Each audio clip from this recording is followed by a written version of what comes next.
Gusto ko nang makipaghiwalay, Alena. Ang apat na salitang iyon ay tumusok sa puso ni Alena na parang isang matulis na patalim. Biglang huminto ang kanyang mundo.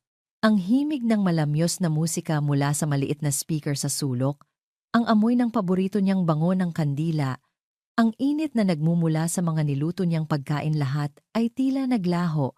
Ang natira na lang ay ang malamig na titig ng kanyang asawa mula sa kabilang dulo ng kanilang hapagkainan. Ilang minuto lang ang nakalipas. Ang puso niya ay puno ng saya at pananabik. Inihanda niya ang lahat para sa kanilang ikalimang anibersaryo. Ang lamesa ay napapalamutian ng puting tela at mga rosas. Ang mga kandila ay sumasayaw, nagbibigay ng malambot na liwanag sa kanilang munting dining area. Niluto niya ang paborito ni Marco, ang kare-kare na laging nitong hinahanap-hanap na may kasama pang mainit na kanin at bagoong na galing pa sa probinsya ng kanyang ina. Nakangiti siyang naghihintay kanina. Ninanamnam ang bawat sandali. 5 taon. 5 taon ng pagmamahalan, ng mga pangarap, at ng pagbuo ng isang buhay na magkasama.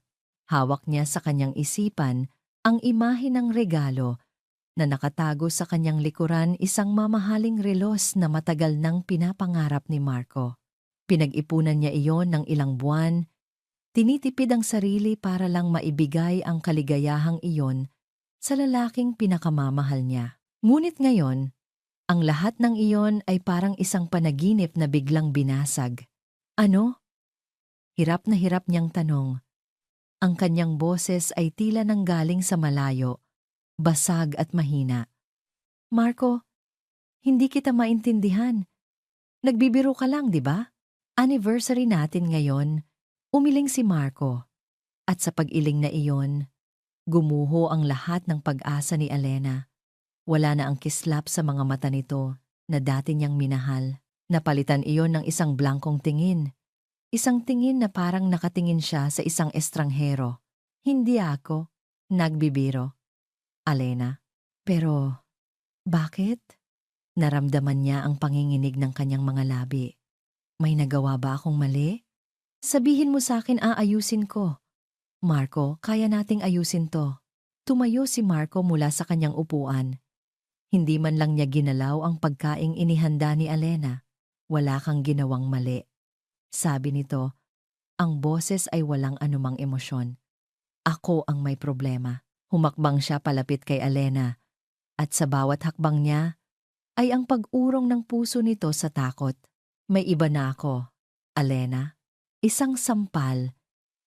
Iyon ang pakiramdam. Isang malakas na sampal na hindi mo nakikita, ngunit nararamdaman mo hanggang sa kaibuturan ng iyong kaluluwa. Ang init ng mga luha ay nagsimulang mamuo sa kanyang mga mata.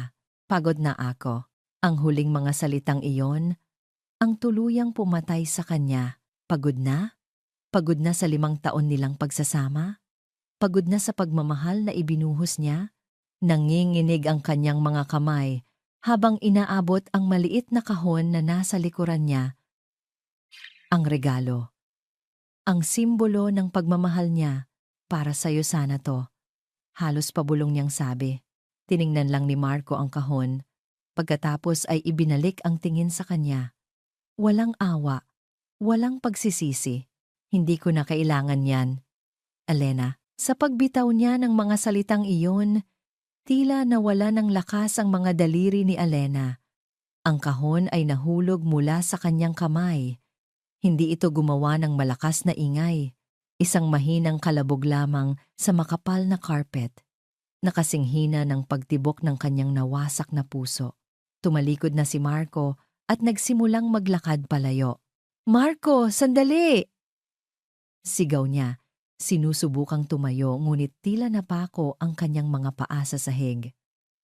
Huwag mo namang gawin to sa atin. Pakiusap, pero hindi siya lumingon. Nagpatuloy lang ito sa paglakad. Narinig niya ang pagbukas ng pinto. At pagkatapos, ang pagsara nito. Ang tunog ng pagsara ng pinto ay hudyat ng katapusan ng lahat. Naiwan si Alena sa gitna ng silid na binalot ng katahimikan. Ang dating masayang selebrasyon ay naging isang malamig na libingan ng kanilang mga alaala. Tumingin siya sa nakahandang pagkain, sa mga kandilang unti-unti nang nauupos, sa relong nakakalat sa sahig. Isang butil ng luha ang pumatak, sinundan pa ng isa at isa pa, hanggang sa hindi na niya mapigilan ang pag-agos nito. Napahagulhol siya, isang iyak na puno ng sakit, pagtataka, at kawalan ng pag-asa. Niyakap niya ang kanyang sarili. Sinusubukang pulutin ang mga basag na piraso ng kanyang pagkatao. Bigla, nakaramdam siya ng matinding pagkahilo. Ang kanyang paningin ay nagsimulang manlabo. Ang mga ilaw ng kandila ay naging mga naglalakihang bituin na sumasayaw sa dilim. Sinubukan niyang kumapit sa lamesa, ngunit hindi niya maabot. Ang sahig ay tila gumagalaw paakyat para salubungin siya. Naramdaman niya ang pagbigat ng kanyang talukap, ang pagkawala ng kanyang hininga, at pagkatapos, ang lahat ay naging itim. Ang amoy ng antiseptic ang unang gumising sa diwa ni Alena.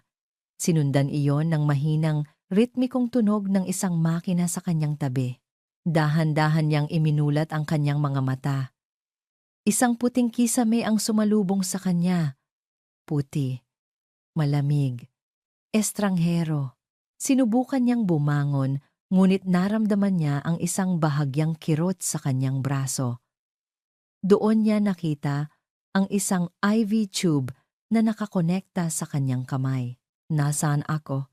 Ang mga alaala mula sa nakaraang gabi ay bumalik na parang isang malakas na alon, handang lunurin siya muli.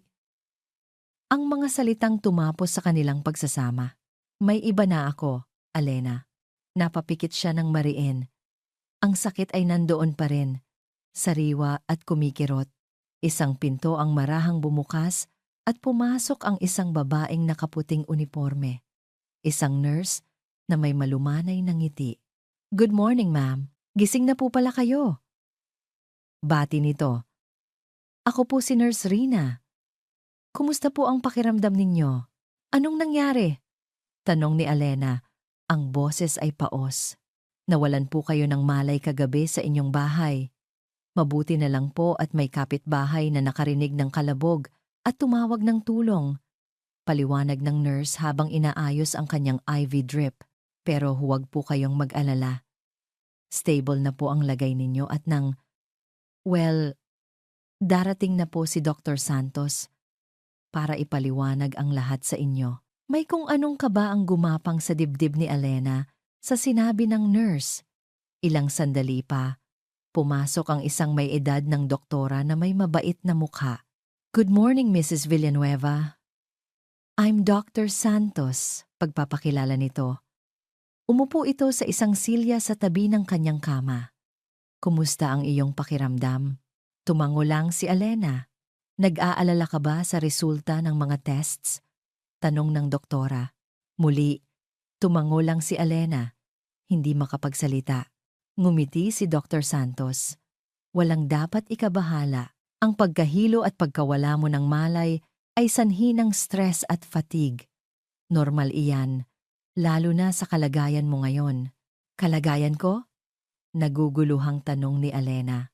"Congratulations, Mrs. Villanueva," nakangiting sabi ng doktora. "Buntis po kayo." Natigilan si Alena. Ang kanyang isip ay tila ayaw tanggapin ang kanyang narinig. "Buntis? Pero paano? Base sa aming pagsusuri, you are about 6 weeks along. Hindi mo ba napapansin ang anumang pagbabago sa iyong katawan?" Umiling si Alena. Ang buong atensyon niya nitong mga nakaraang linggo ay nakatuon sa pag-aalala kung bakit nanlalamig si Marco. Hindi niya napansin ang sarili niya. "Buntis ako. Magkakababy na kami ni Marco." Isang maliit na sinag ng pag-asa ang sumilay sa kanyang puso. Baka ito na ang sagot. Baka ito ang maging dahilan para bumalik si Marco, para ayusin nila ang lahat. "Gusto mo bang makita?" Tanong ni Dr. Santos. Natila nabasa ang kanyang iniisip. Dinala si Alena sa isang madilim na kwarto. Ang lamig ng gel na ipinahid sa kanyang tiyan ay nagpagising sa kanyang nanginginig na diwa. Tinitigan niya ang itim na screen ng monitor. Ang puso niya ay kumakabog sa pag-aabang. Okay, ready? Sabi ng doktora. Iginilid nito ang probe sa kanyang tiyan. Maya-maya, isang maliit na hugis ang lumitaw sa screen. At may tunog. Isang mabilis, malakas na tibok. That's the heartbeat. Sabi ni Dr. Santos. Hindi napigilan ni Alena ang pagtulo ng kanyang luha. Isang buhay ang nasa loob niya. Bunga ng pagmamahalan nila ni Marco. Sandali, sabi ng doktora. Ang kanyang boses ay nagbago, tila may halong pagtataka. Iginagalaw niya ang probe sa iba't ibang direksyon. Bakit po, Doc? May problema po ba? Kinakabahang tanong ni Alena. Huminto ang doktora at huminga ng malalim. Tumingin ito sa kanya. Nang may ngiting hindi niya maintindihan. Isang halo ng pagkamangha at pag-aalala. Walang problema, Mrs. Villanueva. Actually, maraming blessings, sabi nito. Itinuro nito ang screen. Kita mo ba ito? May isa pang hugis na lumitaw. At isa pa. At isa pa. Hindi lang isa. Mrs. Villanueva. Tinitigan ni Alena ang screen. Ang kanyang utak ay pilit na ipinoproseso ang nakikita. Maliit na kumikislap na mga tuldok. Parang mga bituin sa madilim na kalangitan. 5 sila. Ang salitang 5 ay umalingaw-ngaw sa loob ng kwarto, sa loob ng isipan ni Alena. Pakiramdam niya ay huminto ang pag-ikot ng mundo sa pangalawang pagkakataon sa loob ng 24 na oras. 5? Isang napakabihirang kaso ng quintuplets. Paliwanag ni Dr. Santos, ang boses ay puno pa rin ng pagkamangha. This is a miracle, Mrs. Villanueva, pero kailangan kong maging prangka sa'yo. This is also a very high-risk pregnancy. Kailangan mo ng masusing pag-aalaga at dapat mong iwasan ang anumang uri ng stress, ngunit hindi na naririnig ni Alena ang mga sinasabi ng doktora. Ang kanyang atensyon ay nakatuon sa 5 maliliit na tibok ng puso na sabay-sabay na tumitibok sa monitor. 5 buhay, 5 anghel, 5 piraso ng puso niya at ni Marco. Ang kaninang sinag ng pag-asa ay naging isang nagliliyab na apoy. Hindi na ito tungkol sa pagsagip sa kanilang pagsasama. Ito ay tungkol sa 5 buhay na nakadepende sa kanya. Kailangan itong malaman ni Marco. Sa kabila ng lahat, ama pa rin siya ng mga batang ito. Hindi niya sila matatalikuran. Pagbalik sa kanyang kwarto, nanginginig ang mga kamay ni Alena habang kinukuha ang kanyang cellphone. Hinanap niya ang pangalan ni Marco. Mahal ko. Iyon pa rin ang nakasave sa kanyang contacts. Nagring ito ng 1 beses, 2 beses. Sa pangatlong ring, may sumagot. Hello? Ngunit hindi iyon ang boses ni Marco. Isang boses ng babae, malambing, ngunit may diin ang pagkainip, tila na istorbo sa isang mahalagang ginagawa. Sino to? Nauutal na tanong ni Alena, kahit na alam na niya sa puso niya kung sino ang nasa kabilang linya. Sino ka para magtanong? Mataray na sagot ng babae. Nasa banyo si Marco. Kung sino ka man, tumawag ka na lang ulit. O mas mabuti, huwag ka nang tumawag. Narinig ni Alena ang mahinang tawanan mula sa kabilang linya. Sino to? Ang tanong na iyon. Mula sa babaeng sumira ng kanyang pamilya, ay parang punyal na lalong bumaon sa kanyang puso. Para sa babaeng iyon, isa na lang siyang sino? Isang estranghero, isang istorbo. Pinatay ni Alena ang tawag. Nabitawan niya ang cellphone at tumama ito sa sahig. Tinitigan niya ang puting pader sa kanyang harapan. Ang mga luha ay muling dumaloy sa kanyang mga pisngi, ngunit hindi na ito luha ng pighati. Ito ay luha ng galit, ng determinasyon. Wala ng Marco, wala ng pamilyang bubuuin. Pero mayroon siyang 5 dahilan para bumangon, 5 dahilan para lumaban, 5 dahilan para maging matatag. Napahawak siya sa kanyang tiyan. Naramdaman niya ang bahagyang init doon, isang pangako ng buhay sa gitna ng pagkawasak. Ako na ang bahala sa inyo. Pabulong niyang sabi sa 5 buhay na nasa loob niya. Hindi niyo kailangan ng isang amang tumalikod sa atin. Ako lang. Ako lang ang kailangan ninyo. Si nanay, isang desisyon ang nabuo sa kanyang puso. Kasing tibay ng bakal, haharapin niya ito. Kahit mag-isa. Ngunit bago niya simulan ang bagong yugtong ito ng kanyang buhay, may isang bagay pa siyang kailangang gawin. Kailangan niyang harapin ang pamilyang tumalikod din sa kanya. Kailangan niyang ipaalam sa kanila na ang dugong Villanueva na dumadaloy sa mga anak niya ay hindi mabibili ng kahit anong halaga. Pinindot niya ang call button para sa nurse. Nurse Rina, pwede na ba akong ma-discharge? Tanong niya. Ang boses ay kalmado at buo. Pero ma'am, kailangan niyo pa pong magpahinga. Kailangan kong umalis, pakputol ni Alena. May kailangan lang akong puntahan. Ang kanyang destinasyon, ang mansyon ng mga Villanueva. Ang lugar kung saan minsang siyang tinanggap bilang isang prinsesa at ngayon ay babalikan niya bilang isang reynang handang ipaglaban ang kanyang kaharian, ang kanyang 5 anak. Ang taxi na sinasakyan ni Alena ay marahang pumasok sa malawak na gate ng subdivision na dati niyang tinawag na tahanan. Ang bawat mansyon na kanilang nadadaanan ay tila mga bantayog ng isang buhay na ipinagkait sa kanya. Bawat puno, bawat hardin ay may dalang alaala, mga alaala na ngayon ay tinik na sa kanyang puso. Nang huminto ang taxi sa tapat ng pinakamalaking bahay sa kalye, ang mansyon ng mga Villanueva, huminga siya ng malalim. Ang suot niya ay ang damit pa rin na ipinahiram sa kanya sa ospital. Magulo ang kanyang buhok at maputla ang kanyang mukha. Wala siyang dalang kahit ano maliban sa isang determinasyong hindi matitinag. Naglakad siya patungo sa dambuhalang pinto at nag-doorbell. Ang kasambahay na nagbukas, si Manang Fe, ay nanlaki ang mga mata nang makita siya. Ma'am Alena? Gulat na sabi nito. Ano pong ginagawa niyo rito? Nandyan ba si Doña Victoria? Tanong ni Alena.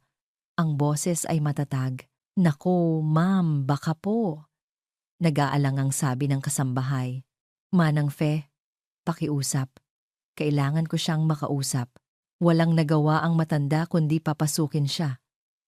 Ang sala na dati puno ng init at masasayang alaala ay tila naging isang malamig na museo. Ang lahat ay nasa perpektong ayos, makintab at walang buhay. At doon, sa gitna ng lahat, nakaupo si Doña Victoria sa kanyang paboritong silya na parang isang reyna sa kanyang trono. Nagbabasa ito ng isang magazine, may hawak na tasa ng tsaa, ni hindi man lang ito nag-abalang tumingin sa kanya. Nabalitaan kong nakalabas ka na ng ospital. Sabi nito, ang mga mata ay nakatuon pa rin sa binabasa. I trust the hospital staff took good care of you. I paid for the best.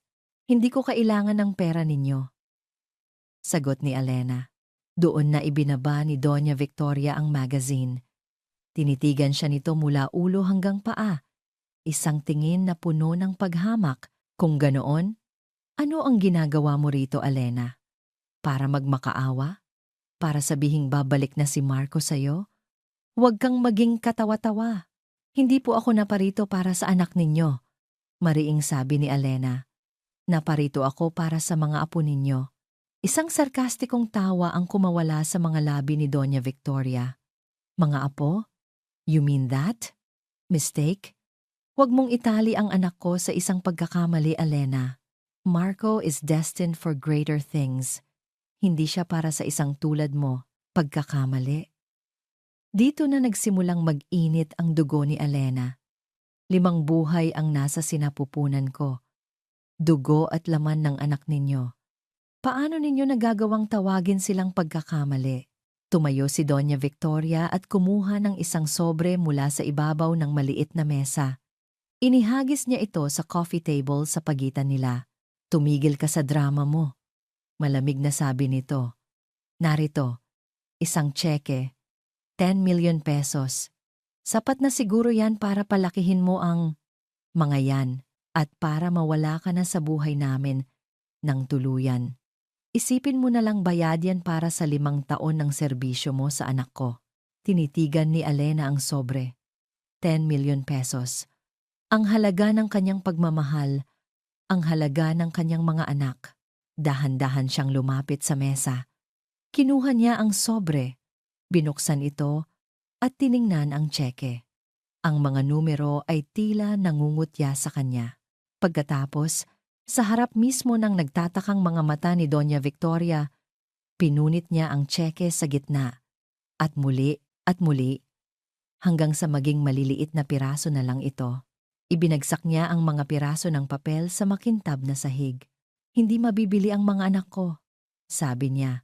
Ang bawat salita ay may bigat at diin, at hinding-hindi nila kakailanganin ng isang lola na ang tingin sa kanila ay isang pagkakamali.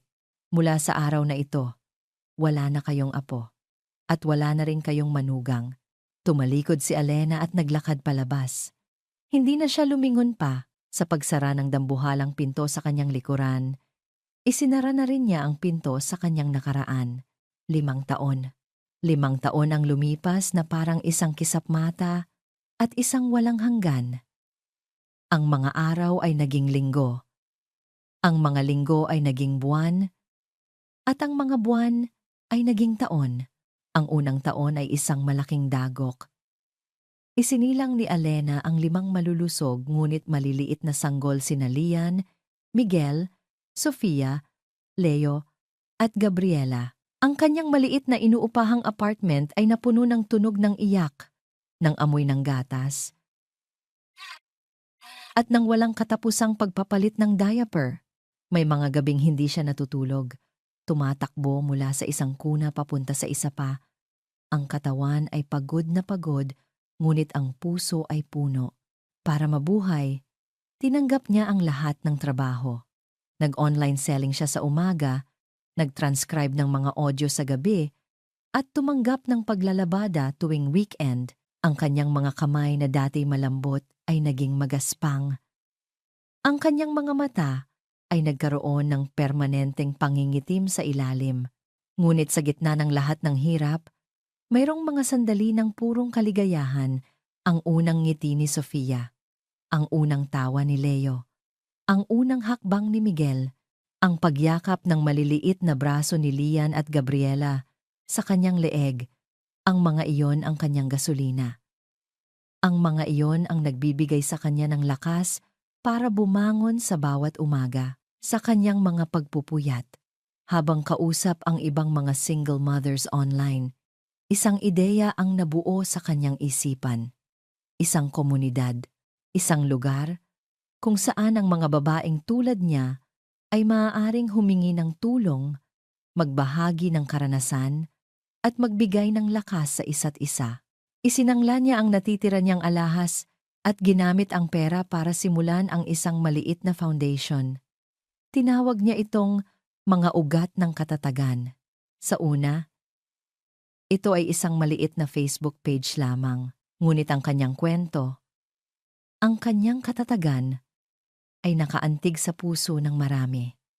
Dumami ang kanyang mga followers. Nagsimulang dumating ang maliliit na donasyon. Nakapag-organisa siya ng mga maliit na seminar, mga livelihood program para sa mga single mothers. Ngayon, 5 taon na ang nakalipas. Ang mga ugat ng katatagan ay isa ng kilalang non-profit organization, si Alena. Ang babaeng minsay iniwang wasak at nag-iisa ay isa ng inspirasyon sa marami. Isang gabi, pagkatapos niyang patulugin ang kanyang 5 makukulit na anak, umupo siya sa harap ng kanyang lumang laptop para tapusin ang ilang trabaho. Pagod siya, pero isang pagod na may kasamang ngiti. Binuksan niya ang kanyang email. Kabilang sa mga spam at mga mensahe mula sa mga kapwa niya nanay, isang email ang nakaagaw ng kanyang pansin. Ang subject ay, Invitation, the Phoenix Foundation Annual Charity Gala. Ang Phoenix Foundation ay isa sa pinakamalaki at pinakaprestihiyosong foundation sa bansa. Bakit sila mag-iimbita sa isang maliit na organisasyong tulad ng sa kanya? Binuksan niya ang email. Ito ay isang formal na imbitasyon para sa kanya bilang founder ng mga ugat ng katatagan na dumalo sa kanilang taunang gala at may isang pangungusap doon na nagpatigil sa kanyang paghinga. Ang imbitasyong ito ay ipinaabot sa ngalan ng isang mapagkaloob na benefactor na matagal nang humahanga sa inyong gawain. Nais niyang manatiling anonymous sa ngayon, ngunit umaasa siyang makikilala kayo ng personal sa gabing iyon. Isang anonymous benefactor? Sino? Ang isip niya ay blanko. Wala siyang kilalang sino man na may koneksyon sa Phoenix Foundation. Ngunit ang pagkakataong ito na marahil ang pagkakataon na hinihintay niya para mas mapalago pa ang kanyang foundation at matulungan ang mas marami pang kababaihan. Isang pinto ang muling nagbubukas para sa kanya. Ngunit habang nakatitig siya sa imbitasyon, hindi niya maalis ang isang kaba sa kanyang dibdib. Pakiramdam niya,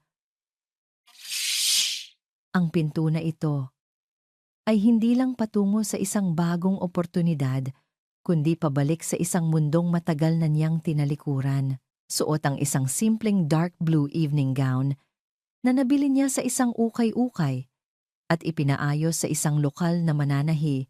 Pumasok si Elena sa grand ballroom ng isang 5-star hotel. Ang damit ay simple, ngunit sa paraan ng kanyang pagdadala, sa kanyang tuwid na tindig, at sa kumpiyansang mababakas sa kanyang mga mata, ito ay nagmukhang isang mamahaling kasuotan. Ang paligid ay nakakasilaw. Naglalakihang mga chandelier, mga taong nakabihis ng magagarang damit, at ang mahinang tunog ng isang string quartet. Isang mundo na napakalayo sa kanyang araw-araw na buhay ng paghahanda ng baon, pagpapatulog ng mga bata, at paghahanap ng pondo para sa kanyang foundation. Naramdaman niya ang bahagyang pangingimi. Pakiramdam niya ay hindi siya kabilang dito, ngunit mabilis niyang iwinaksi ang pag-aalinlangan. Hindi siya si Elena na asawa ni Marco Villanueva ngayong gabi. Siya si Elena Reyes, ang founder ng mga ugat ng katatagan. Narito siya para sa isang misyon, ang makilala ang misteryosong benefactor na maaaring magbago sa kinabukasan ng daan-daang kababaihan na tinutulungan niya. May lumapit sa kanyang waiter na may dalang tray ng champagne.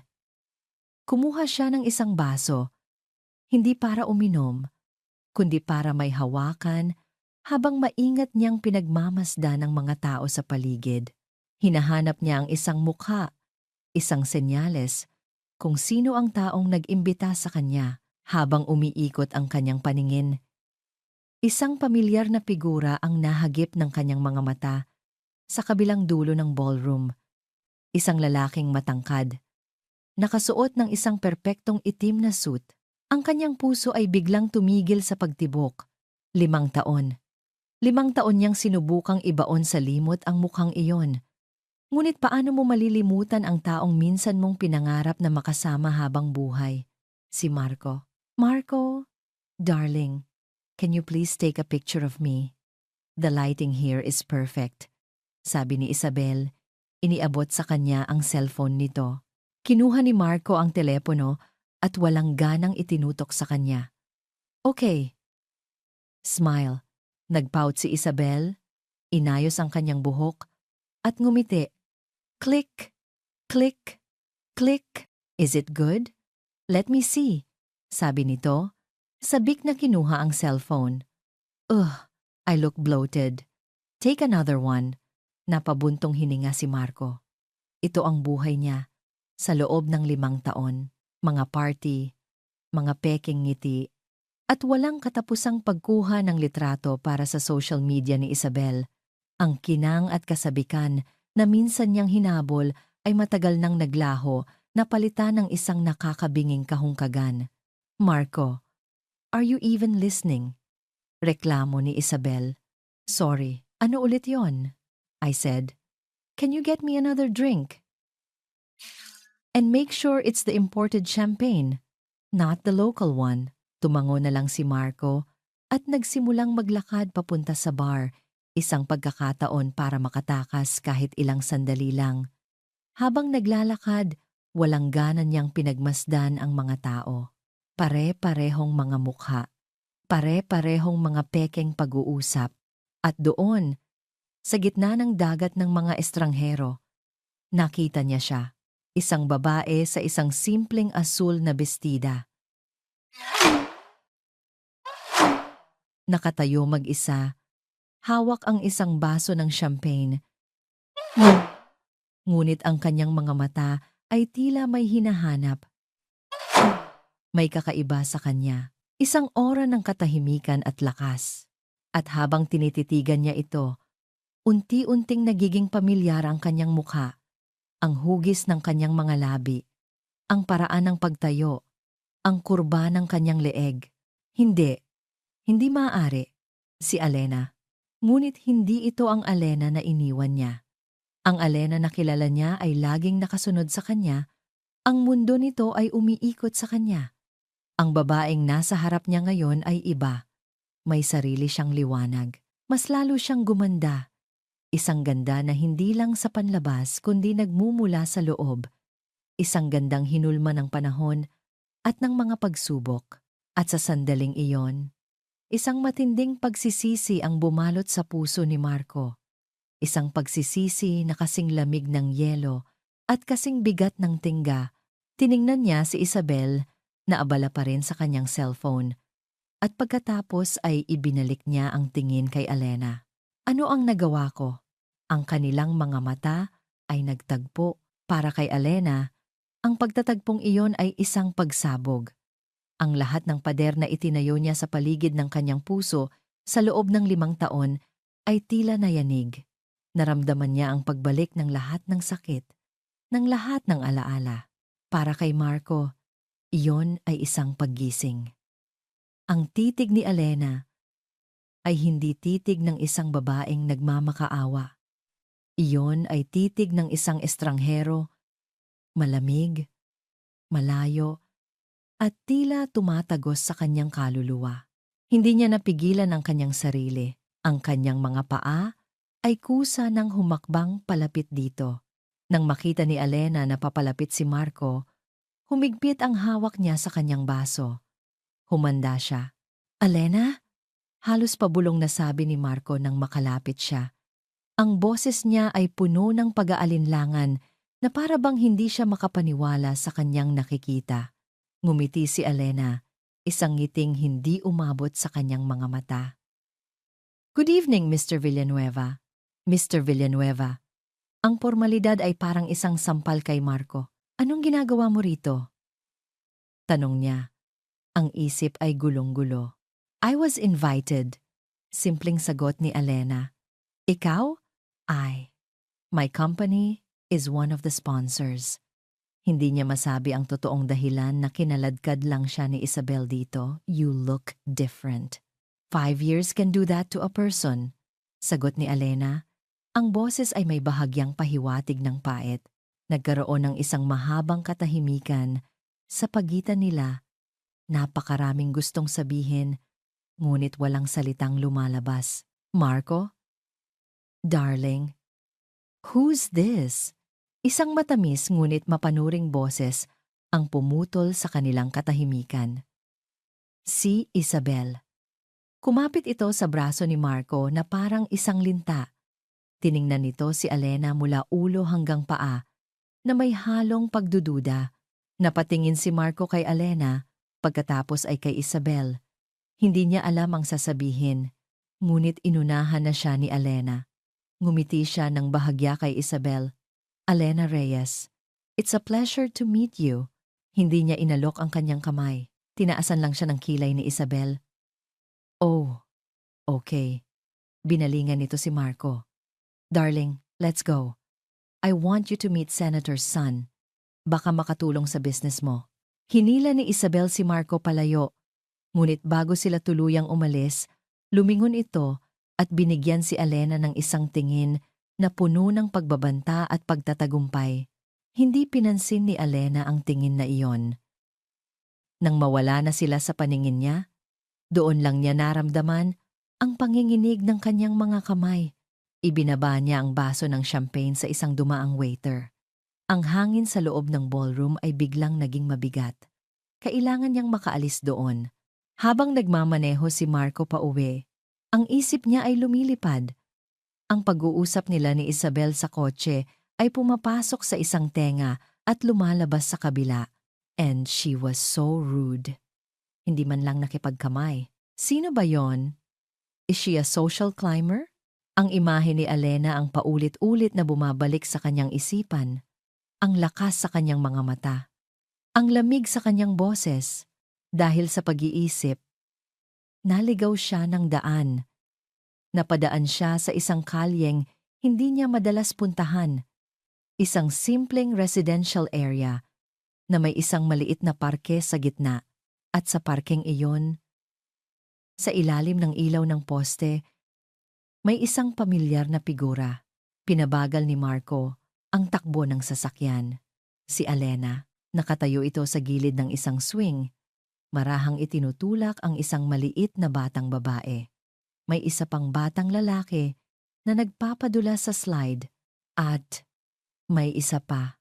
At isa pa. At isa pa. Isang babae. 5 maliliit na bata na halos magkakamukha.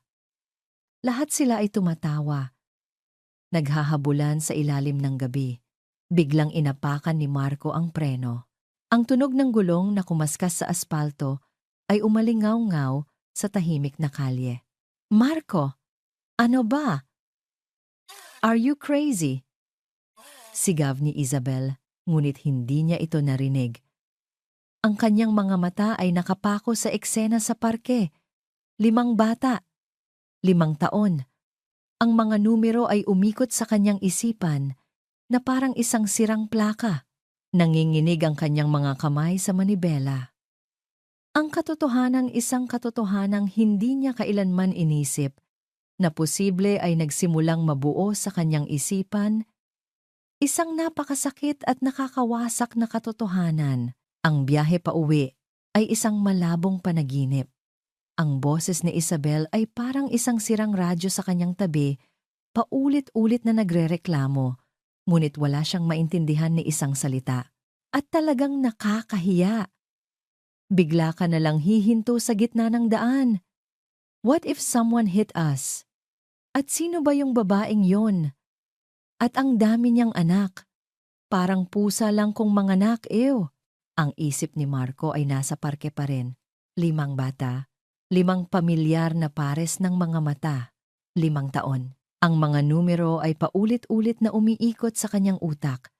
Isang nakakahilong matematika na may iisang posibleng sagot. Isang sagot na napakasakit, napakabigat, na tila dinudurog ang kanyang pagkatao. Hindi. Imposible. Pero paano kung hindi? Paano kung ang pagkawala ng malay ni Alena noong gabing iyon? Marco, are you even listening to me? Tumahimik ka muna. Isabel, please. Mariin ngunit mahinang sabi ni Marco. Ang mga kamay ay mahigpit na nakakapit sa manibela. Natahimik si Isabel. Nagulat sa kanyang tono. Sa buong biyahe, wala nang nagsalita. Ngunit para kay Marco, ang katahimikan ay mas maingay pa. Puno ito ng mga tanong na walang sagot. Ng isang kasalanang unti-unti niyang nauunawaan ang tunay na bigat.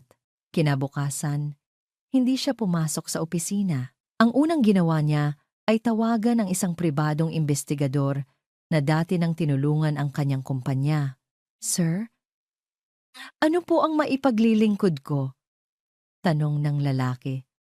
Sa kabilang linya, I need you to find everything you can about a woman named Alena Reyes, sabi ni Marco.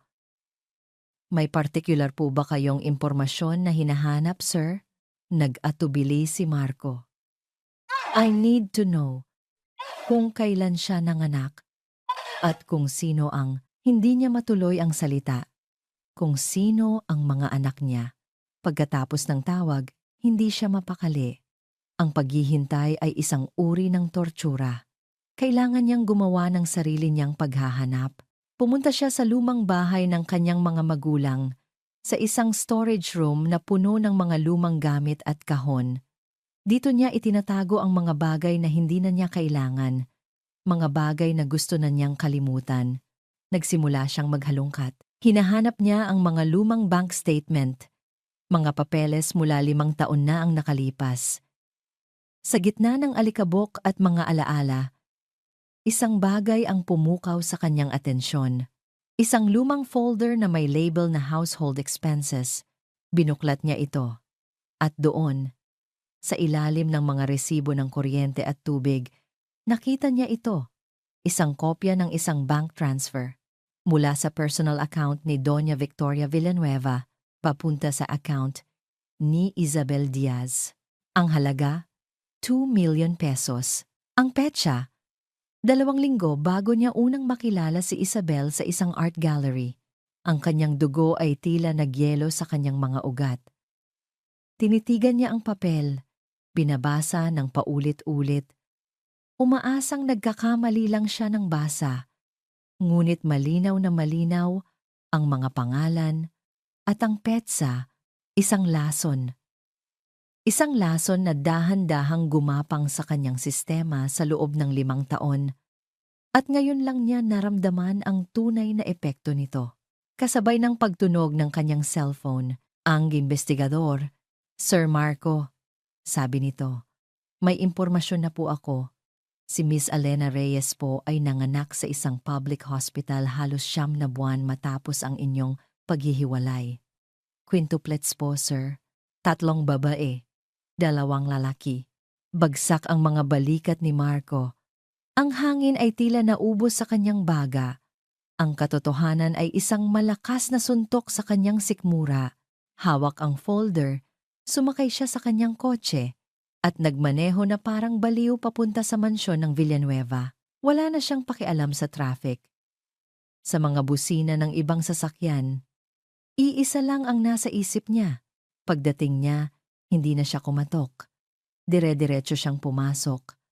Ang mga yapak niya ay mabibigat at puno ng galit. Naabutan niya ang kanyang ina sa sala, kalmadong nagkakape. Marco, iho. What a surprise!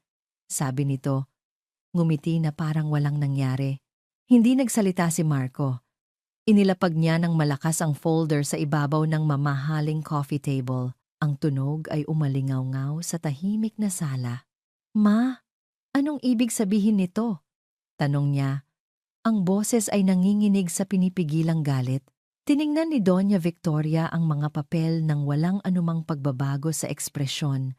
Pagkatapos ay kalmado niyang ibinalik ang tingin sa anak. Exactly what it looks like. Sagot nito. Isang business transaction. Business transaction? Sumabog na si Marco.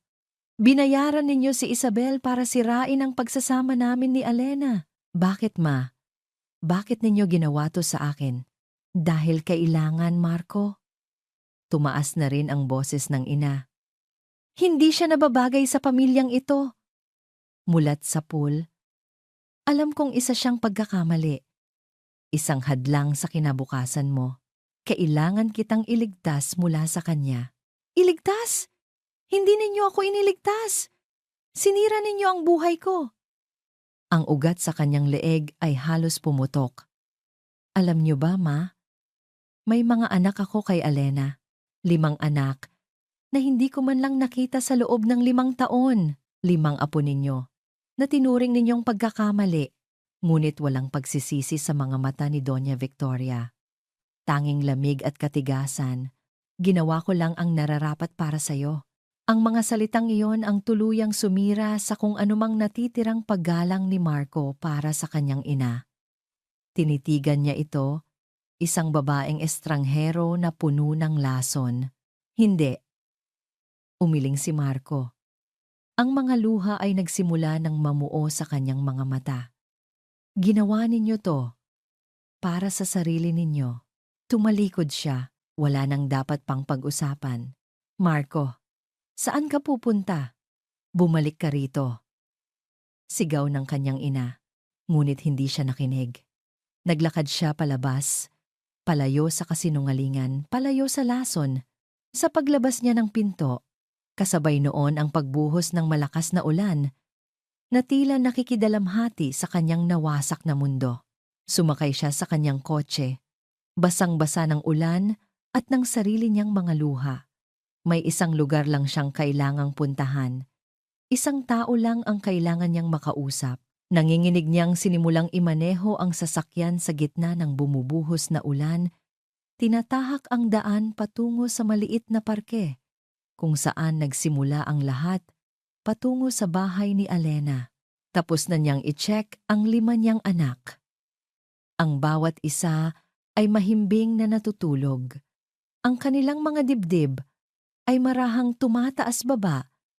Sa bawat paghinga, sila ang kanyang kapayapaan. Sila ang kanyang mundo. Ang ulan sa labas ay lalong lumakas, humahampas sa kanilang mga bintana na tila may sariling galit na isinisigaw. Ang tunog na iyon ay naging normal na sa pandinig ni Alena sa loob ng 5 taon. Ito ang tunog ng gabi, ang tunog ng pag-iisa, ngunit ang gabing ito ay iba. Ang pagkikita nila ni Marco sa gala ay muling nagbukas ng isang sugat na akala niya ay matagal nang naghilom. Ang kanyang isip ay gulong-gulo pa rin habang nagliligpit siya ng mga laruan sa sahig. Isang malakas at sunod-sunod na katok sa pinto ang nagpatigil sa kanya. Sino naman ang kakatok sa ganitong oras? Sa ganitong lakas ng ulan? Ang puso niya ay biglang kinabahan. Mahigpit niyang hinawakan ang walis na para bang isa iyong sandata. Dahan-dahan siyang lumapit sa pinto at sumilip sa maliit na peephole. Ang kanyang hininga ay halos mapatid. Isang basang-basang figura. Magulo ang buhok na tumutulo. Ang mamahaling damit ay nanlilimahid sa tubig ulan. Isang mukhang pamilyar, ngunit ngayon ay puno ng isang emosyong hindi niya pa kailanman nakita rito. Desperasyon. Si Marco. Nag-atubili si Alena. Isang bahagi ng kanyang isip ay sumisigaw na huwag itong buksan. Isara ang pinto at hayaan siyang mabulok sa lamig ng ulan, tulad ng pag-iwan nito sa kanya sa lamig ng kalungkutan. 5 taon na ang nakalipas. Ngunit may isa pang bahagi, isang maliit na bahagi na puno ng pagtataka, ang gustong malaman kung bakit. Bakit siya narito? Bakit ganito ang itsura niya? Marahan niyang inalis ang trangka. Ang malamig na hangin at ambon ay pumasok sa loob ng kanyang munting tahanan. At sa harap niya, nakatayo si Marco. Mukha siyang isang nalunod na kaluluwa. Ang mga mata ay namumugto at puno ng sakit. Hindi na ito ang Marco na mayabang na tumalikod sa kanya. Hindi ito ang Marco na kasama si Isabel sa gala. Ito ay isang taong wasak. Bago pa man makapagsalita si Alena, ginawa ni Marco ang isang bagay na hindi niya inaasahan.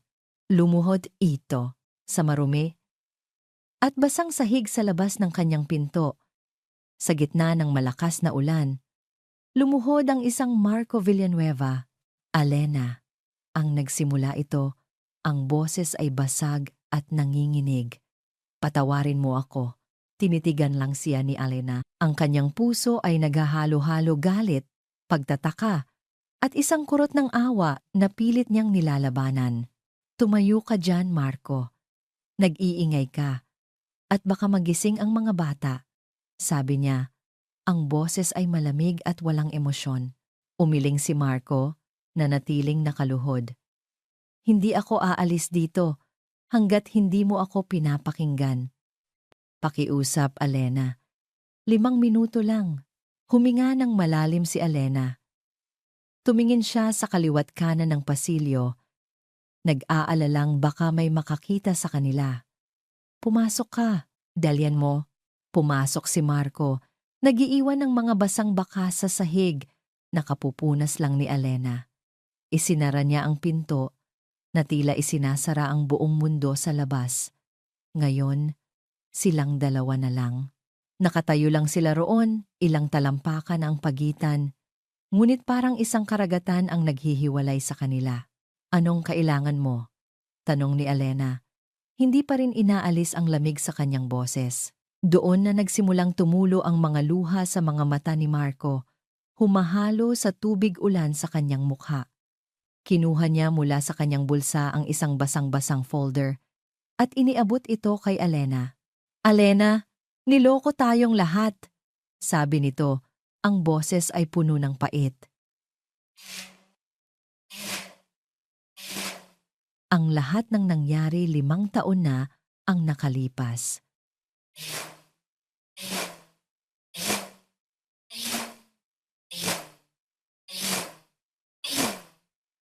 Naguguluhang kinuha ni Alena ang folder. Binuksan niya ito. Ang mga papel sa loob ay basa na. Ang tinta ay medyo kumalat ngunit nababasa pa rin. Isang kopya ng bank transfer mula kay Doña Victoria papunta kay Isabel Diaz. Tinitigan niya ito ng matagal. Unti-unti, ang mga piraso ng palaisipan ay nagsimulang magkabit-kabit sa kanyang isipan. Ang biglaang pagbabago ni Marco, ang paglitaw ni Isabel, ang galit ng kanyang biyenan. Si Mama ang may pakana ng lahat. Pagpapatuloy ni Marco, ang boses ay garalgal. Binayaran niya si Isabel para akitin ako, para sirain tayo. At ako yung tanga, Alena, yung tangang naniwala, yung tangang nagpadala. Hindi ko alam. Patawarin mo ako, Alena? Hindi ko alam. Isinara ni Alena ang folder. Ang kanyang mga kamay ay hindi nanginginig. Ang kanyang mukha ay hindi nagpapakita ng anumang emosyon. Ngunit sa loob, ang kanyang puso ay sumisiklab sa isang apoy na mas matindi pa kaysa dati. Ang sakit ng pag-abandona ay isa, ngunit ang sakit ng pagkakatuklas na ang buong buhay mo ay sinira ng isang kalkuladong plano, ng isang masamang balak. Iyon ay ibang klase ng impyerno. Tumingin siya kay Marco. Sa lalaking nakaluhod pa rin sa kanyang harapan, umiiyak na parang isang bata. "Kaya ka ba nandito?" tanong niya. Ang boses ay kasing talim ng yelo. "Dahil nalaman mong niloko ka ng nanay mo? O nandito ka dahil nakita mo na ang mga anak mo?" Natigilan si Marco. Ang kanyang mga luha ay biglang huminto. "Alam ko na, Marco," sabi ni Alena. "Alam kong nakita mo kami sa parke. Iyon ang dahilan kung bakit ka nag-imbestiga, hindi ba? Hindi dahil sa akin, kundi dahil sa kanila." Dahan-dahang tumayo si Marco. "Alena, hindi! Huwag kang magsinungaling!" Sa unang pagkakataon, tumaas ang boses ni Alena. "Huwag na huwag ka nang magsisinungaling sa akin ulit. 5 taon, Marco. 5 taon akong mag-isang nagpalaki sa mga anak natin. Nasaan ka? Nasaan ka noong sabay-sabay silang nilalagnat? Nasaan ka noong unang araw nila sa eskwela? Nasaan ka noong gabi-gabi silang nagtatanong kung nasaan ang papa nila?" Ang bawat tanong ay parang isang suntok na tumatama sa dibdib ni Marco. Ang mga luha na kanina pa pinipigilan ni Alena ay nagsimula ng bumagsak. Luha hindi ng kahinaan, kundi ng 5 taong sakit, sakripisyo, at galit. At ngayon, babalik ka dito, iiyak sa harapan ko, at aasang isang patawad lang ay mabubura na ang lahat? Umiling siya. "Hindi ganoon kadali, Marco." "Hindi na." Hinawakan ni Marco ang kanyang braso. "Alena, pakiusap. Huwag mo akong hawakan." Sigaw niya. Binawi ang kanyang braso. Ang ingay ng kanilang pagtatalo ay umabot sa silid tulugan. Isang maliit na pinto, ang marahang bumukas. Lumabas mula roon ang isang batang lalaki na may magulong buhok, kinukusot pa ang kanyang mga mata. Suot niya ang isang pajama na may larawan ng mga dinosaur. Si Miguel, ang panganay sa 5 ng ilang minuto. Tumingin siya sa kanyang umiiyak na ina. Pagkatapos ay sa estrangherong lalaki na basang-basa. "Mommy?" tanong ng bata sa isang maliit inaantok na boses. "Sino po siya? Bakit po kayo umiiyak?" Ang tanong ng bata ay parang isang matinis na tunog na pumuno sa buong silid. Tinabunan ang ugong ng ulan sa labas at ang malakas na kabog sa dibdib ni Marco. "Mommy, Sino po siya? Bakit po kayo umiyak? Natigilan si Marco. Ang lahat ng galit at pagsisisi na nararamdaman niya ay biglang napalitan ng isang emosyong hindi niya pa kailanman naramdaman, isang halo ng matinding hiya at takot. Sa harap ng inosenteng tanong ng bata, wala siyang masabi. Isa siyang estranghero sa sarili niyang anak. Nakita niya kung paano mabilis na pinunasan ni Alena ang kanyang mga luha. Ang galit sa mga mata nito ay napalitan ng isang proteksiyon na para lang sa isang ina. Lumuhod ito para magpantay sila ng bata. Miguel, anak, pumasok ka muna sa kwarto. Mag-uusap lang kami ni Tito, sabi ni Alena. Ang salitang Tito ay hirap na hirap lumabas sa kanyang bibig. Pero mommy, you're crying.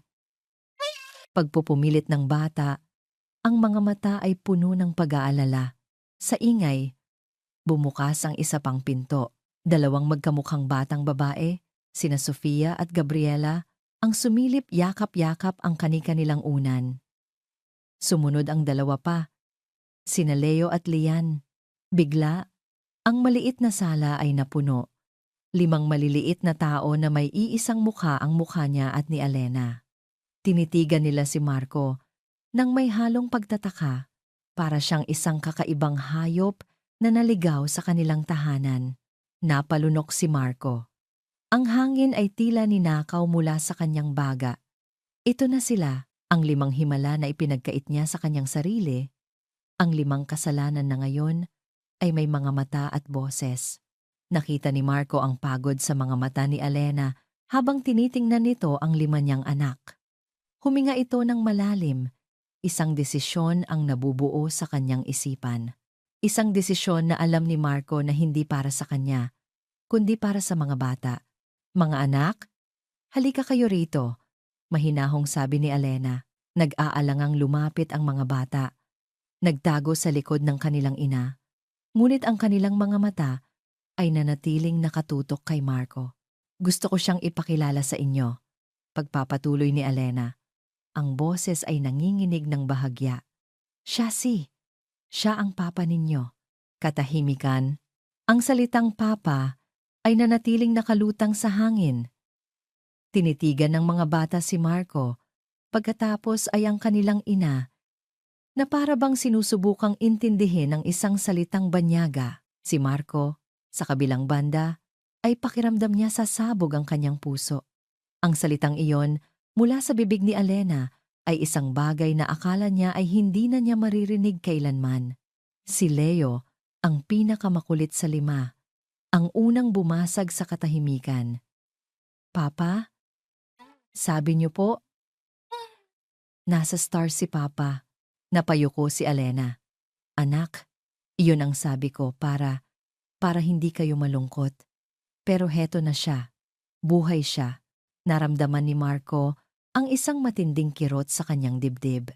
Mas pinili pa ni Alena na sabihing patay na siya, kaysa aminin ang katotohanang iniwan niya sila at sino ang masisisi niya. Hi! Sabi ni Marco. Ang kanyang boses ay halos hindi marinig. Ako nga ang papa ninyo.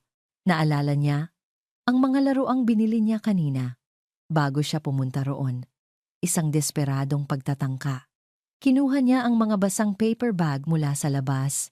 May dala ako para sa inyo. Inilabas niya ang mga laruan, isang manika para kay Lian, isang robot para kay Miguel, mga coloring book para kina Sofia at Gabriela, at isang laruang kotse para kay Leo. Inilapag niya ang mga ito sa sahig, isang alay para sa 5 kaluluwang nasaktan niya. Nagkatinginan ang mga bata. Si Leo, na hindi napigilan ang sarili, ay agad na kinuha ang kotse. Si Miguel ay maingat na lumapit at sinuri ang robot.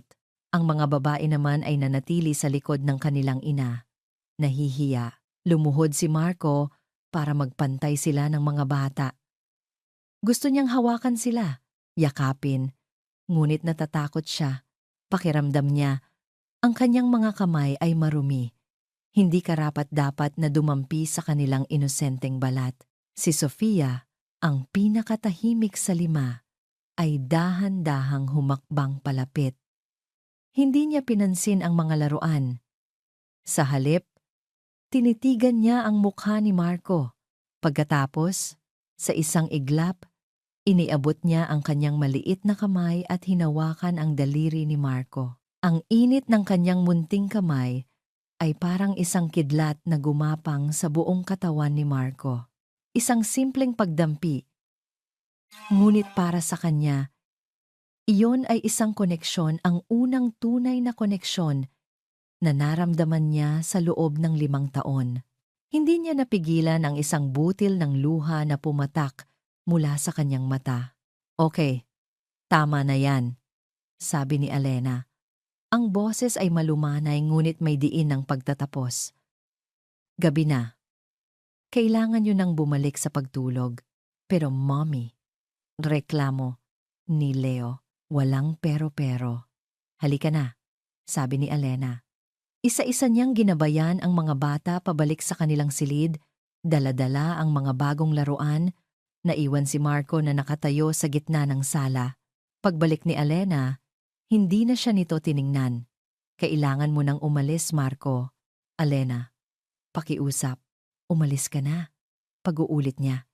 Hindi ito ang tamang oras para mag-usap. Hindi sa harap ng mga bata.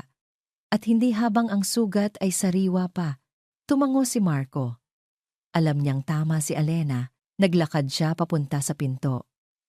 Bago siya tuluyang lumabas, lumingon siya. Alena! Babalik ako! Hindi sumagot si Alena. Isinara lang nito ang pinto. Sa paglabas ni Marco sa ulan, hindi na niya naramdaman ang lamig. Ang init ng kamay ni Sofia ay nakatatak pa rin sa kanyang balat.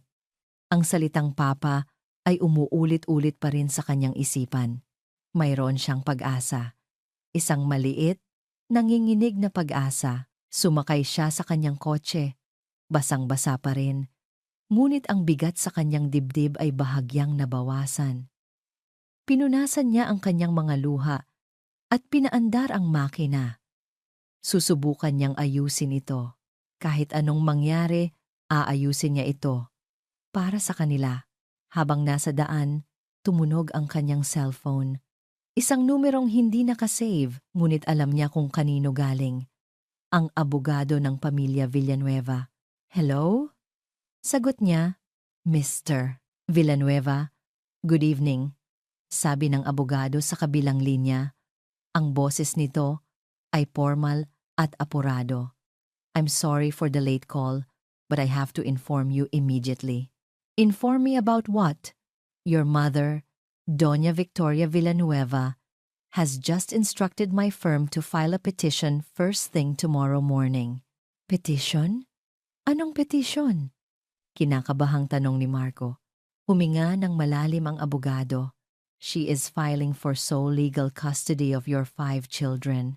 Kinabukasan, sinubukan ni Alena na ibalik sa normal ang lahat. Ngunit paano magiging normal ang isang mundong biglang nagbago? Habang naghahanda siya ng almusal, ang 5 bata ay abala sa paglalaro ng mga bagong laruan na bigay ni Marco. Ang ingay at tawanan nila ay karaniwang musika sa kanyang pandinig, ngunit ngayon may kasama itong isang matalas na nota ng pangamba. Mommy, babalik po ba si Papa? Tanong ni Miguel habang pinagagalaw ang kanyang bagong robot. Natigilan si Alena. Hawak ang isang sandok. Hindi niya alam kung ano ang isasagot. Hindi ko alam, anak. Sana bumalik siya, sabi ni Sofia.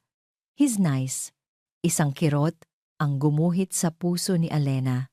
Ang isang gabing pagbisita ni Marco ay nagtanim na ng isang binhi sa mga puso ng kanyang mga anak.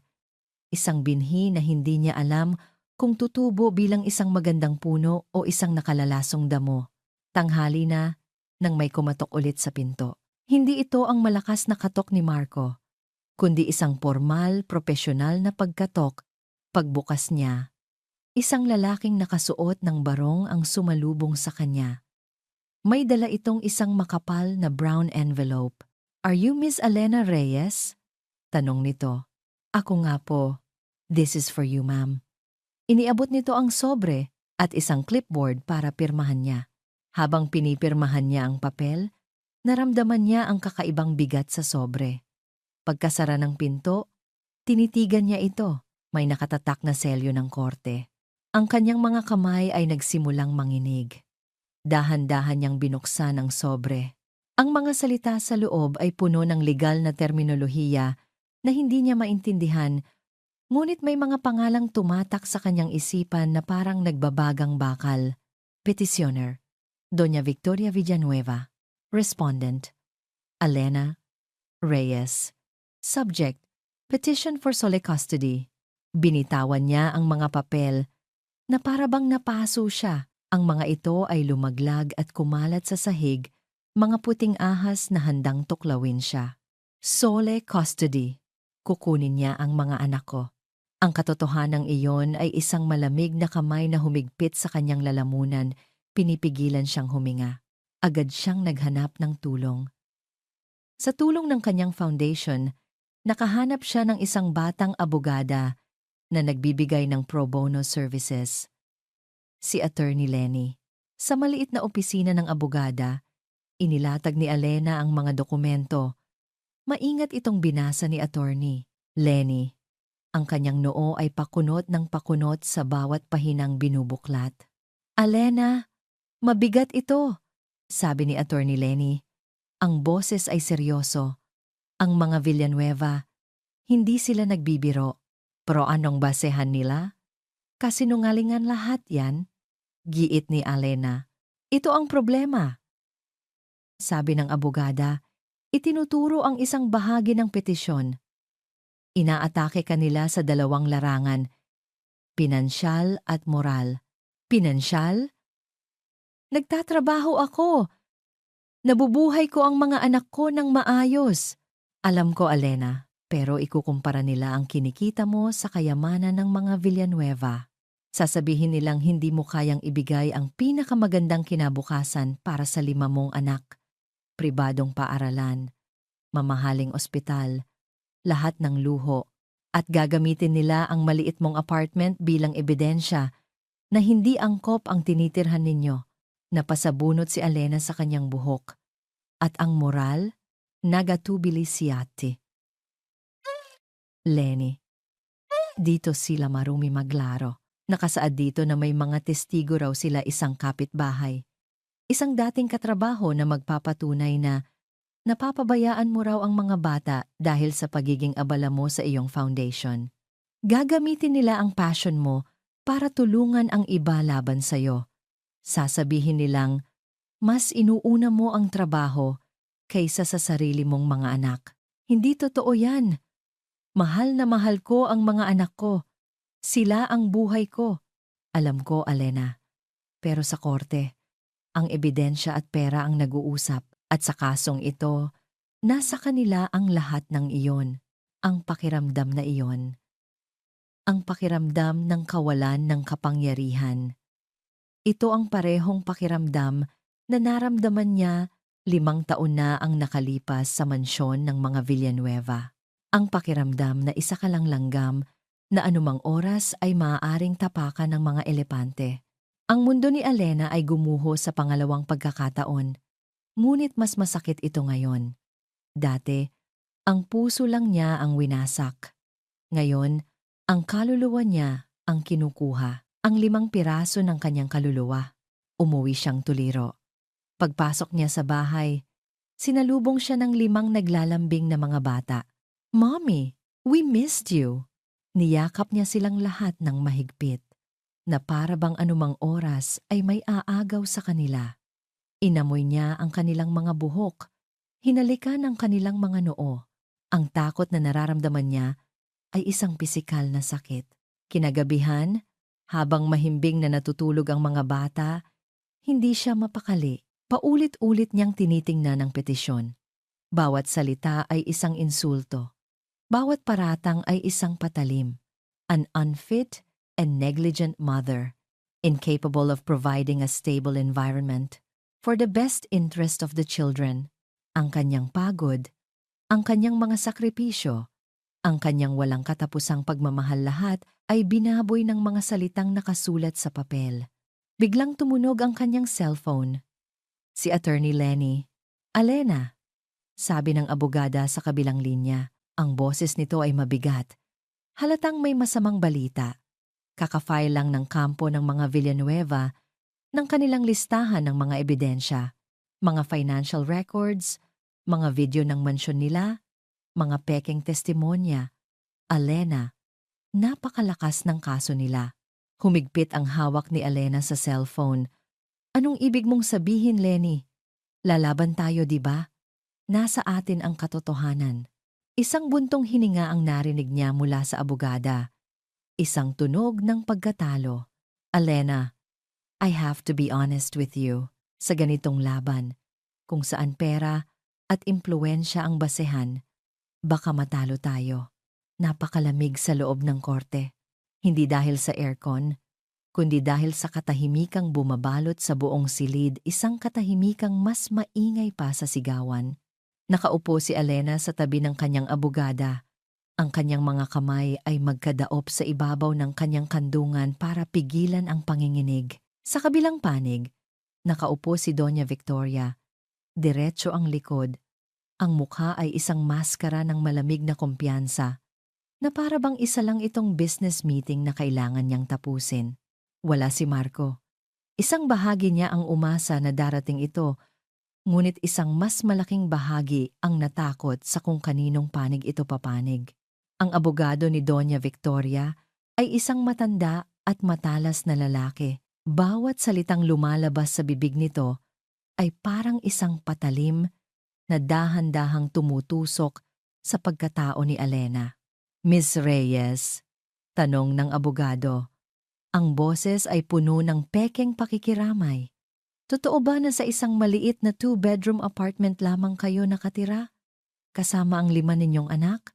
"Totoo po," mahinang sagot ni Alena. "At totoo rin ba na madalas ay gabi na kayo umuwi dahil sa pag-aasikaso sa inyong foundation at iniiwan ninyo ang mga bata sa isang part-time na yaya lamang?" "Hindi po totoo yan!"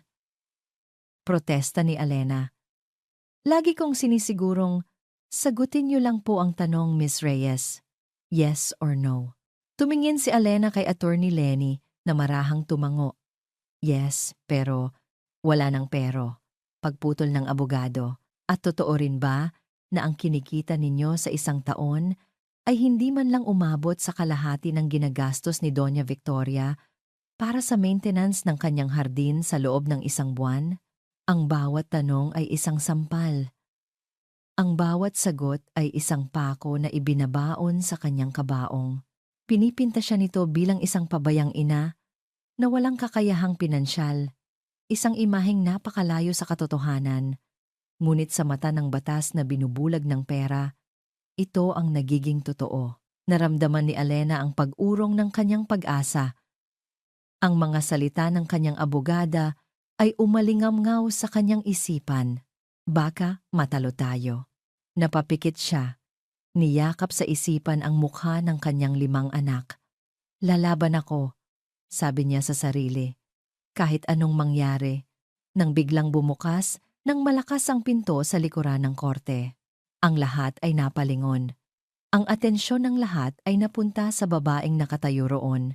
Nakasuot ng isang mamahaling itim na damit, nakalugay ang buhok, at ang mga mata ay nag-aapoy sa isang emosyong hindi matukoy.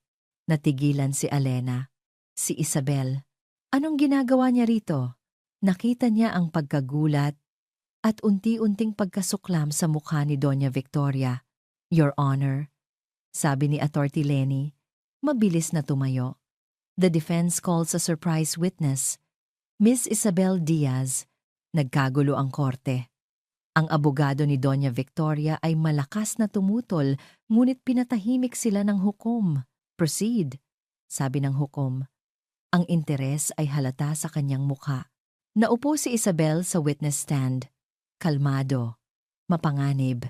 "Miss Diaz," nagsimula si Attorney Lenny. "Ano ang kaugnayan ninyo kay Doña Victoria Villanueva?" Ngumisi si Isabel. "She was my former employer." Employer? Anong klaseng serbisyo ang ibinigay ninyo sa kanya? Tumingin si Isabel diretso sa mga mata ni Doña Victoria. Isang tingin na puno ng paghihiganti. She hired me 5 years ago for a very specific job.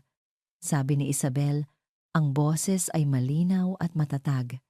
Ang sirain ang pagsasama ng anak niyang si Marco at ng asawa nitong si Elena Reyes. Isang malakas na bulungan ang sumabog sa loob ng courtroom. Objection, Your Honor! Hearsay. Sigaw, N.J. Abogado ni Doña Victoria. I have proof. Kalmadong sabi ni Isabel. Inilabas niya ang kanyang cellphone. Mayroon akong recording ng lahat ng pag-uusap namin ni Doña Victoria. Mula sa pag-aalok niya ng pera hanggang sa mga utos niya kung paano ko dapat akitin si Marco. Sa isang senyas mula kay Attorney Laney. Ikinonekta ang cellphone sa sound system ng korte. At sa harap ng lahat, umalingaw-ngaw ang boses ni Doña Victoria. I want you to make him fall for you. I don't care how you do it. Sedusin mo siya. Paikutin mo ang ulo niya. I want Elena out of his life permanently. Here's 2 million pesos to start. Napatayo si Doña Victoria. Ang mukha ay namumutla sa galit at kahihiyan. That's fake. Doctored. Ngunit huli na ang lahat. Ang lason na ikinalat niya ay bumalik para sa kanya. At may isa pa po akong testigo, Your Honor. Sabi ni Attorney Lenny, itinaas ang kanyang boses sa gitna ng kaguluhan. I call Marco Villanueva to the stand.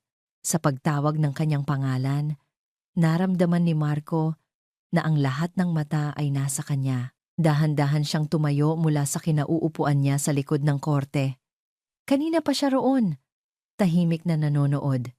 Naghihintay ng tamang pagkakataon. Naglakad siya papunta sa witness stand. Ang bawat hakbang ay mabigat. Dinaanan niya ang kanyang ina. Nakita niya ang nagbabagang galit sa mga mata nito, isang utos na manahimik, ngunit hindi na siya natatakot. Dinaanan niya si Elena. Nakita niya ang pagkalito at gulat sa mukha nito. Sa isang saglit, ang kanilang mga mata ay muling nagtagpo. Ngunit ngayon, walang lamig, walang galit. Tanging isang tanong na naghihintay ng sagot. Naupo siya. Mr. Villanueva. Nagsimula si Attorney Lenny. Totoo ba ang mga sinabi ni Miss Diaz?